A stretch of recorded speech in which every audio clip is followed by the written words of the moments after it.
Fear is really programmed into our DNA. It is a survival instinct from when times were tough and there was physical danger. All of the humans alive today come from a long line of survivors, people who sensed danger and were quick to action, quick to find a way to avoid that danger. And the people who were less fearful were less likely to make it. But like every other animal, we both have that gene to fear danger, but we also have that ability to become present, to stay aware, stay alert while relaxed. Animals are only afraid when they are in immediate danger. They don't carry that fear with them. They only carry those instincts to run or to fight. And so too, we can recognize our fear. We can recognize when we are holding on, when it is irrational, when it is disturbing our mental peace. And we can recognize that by simply being present, aware, and awake, we can best avoid danger instead of being lost in our head, lost in our worries, lost in our thoughts. Fear can be a powerful tool, a powerful motivator. But it is not the best motivator, because often it leads to paralysis, to the inability to act, to the inability to go outside, to be exposed to germs or unfamiliar people. And so we need to develop a healthy dose of caution without the fear, because that fear is the insidious nature that lets the ego sneak in and control our lives. It tells us we need the ego. We need to think constantly. We need to always be afraid and on high alert, constantly worrying and thinking about what could go wrong. And we will live a small life that way. We will not take chances. We will instill that stress and fear in everyone we are close to. It really is like a cancer that just grows and festers. And the light of consciousness is the disinfectant for that fear.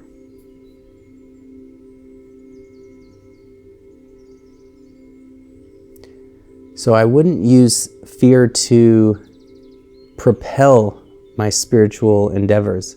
I would use it to explore what is there. I would use spirituality to shine a light on it. We need to practice that state of relaxed alertness. It's not on edge with our hands gripped tightly. It is to be still inside so that we can be aware of everything outside. That is how we clean that glass that we peer through from the clouded fogginess of thoughts and heavy emotions, which blind us to true danger and can have us running off a cliff because we're afraid of a boogeyman over there. Only when we believe that the thoughts in our head are who we truly are, and that is our highest wisdom instead of just the ego-conditioned mind, does fear run our lives. when we realize that we are the awareness of that fear, no longer is anything so terrifying. And no longer do we have to give in to fear. Do we have to believe it as absolute truth when we know it's not most of the time? And we can rationally look at what really are the odds of danger. What really is worth avoiding. So if we want to overcome fear, we first have to stop listening to that ego so much. Stop believing it. And start to recognize that there's that higher intelligence within us that gets to choose which thoughts are helpful and which thoughts are limiting our growth. So fear may not help us become spiritual, but spiritual pursuits can help us overcome fear.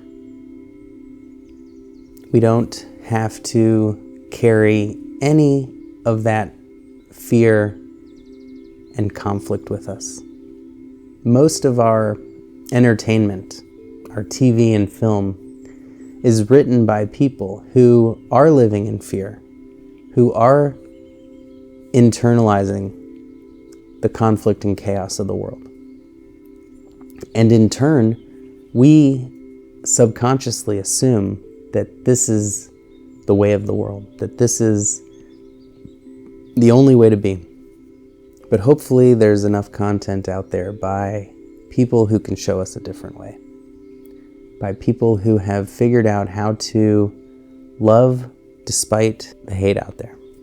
And it simply starts with recognizing that we're holding on to it, where we're holding on to it, and to not get crushed by that weight, but we lift ourselves back up.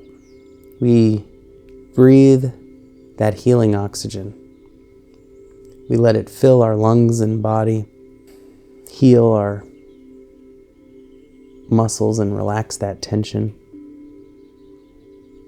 And truly the breath is that bridge between our physical body and our non-physical mind and consciousness. We use our consciousness to change our breath, and changing our breath changes our body. And it is the greatest tool for letting go of that pressure we put on ourselves, for letting go of that pressure and expectation we put on others, for healing from those grudges and resentments. And we just spend a few minutes every day focusing on nothing else, but making sure that that doorway to our consciousness and our physical body, which is on the other side, stays open and flowing with peace.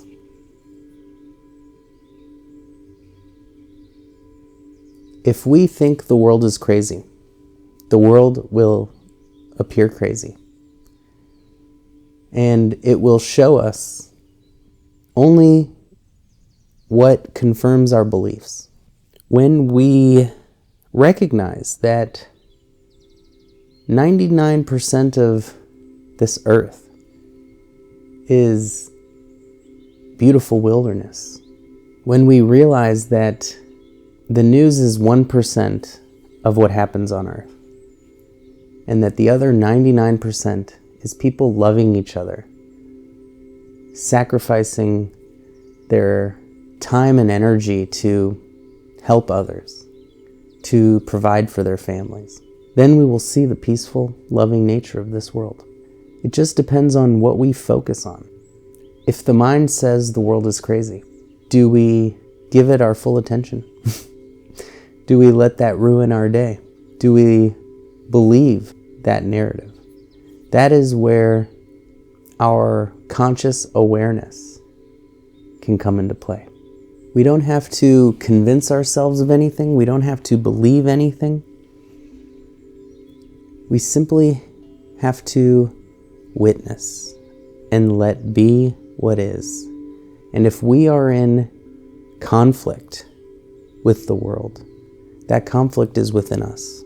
When we understand the causes of the world, we no longer respond with disbelief or shock, and a peaceful understanding emerges. And then we bring that peaceful understanding to the world around us. One of the most incredible experiences I've ever had was living with monks in India, because you learn so much more from being with loving, awakened people than you can even learn from a lecture.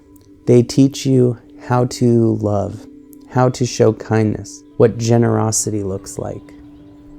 They show us how to face adversity and challenges. And we can all be that for the ones around us. We can all be that example. And so when we are thinking the world is crazy, we are showing people that there is a me versus them, that I am separate, that I am perfect, but the world is crazy. When in reality, we are all awakening consciousness. We are all evolving as spiritual beings.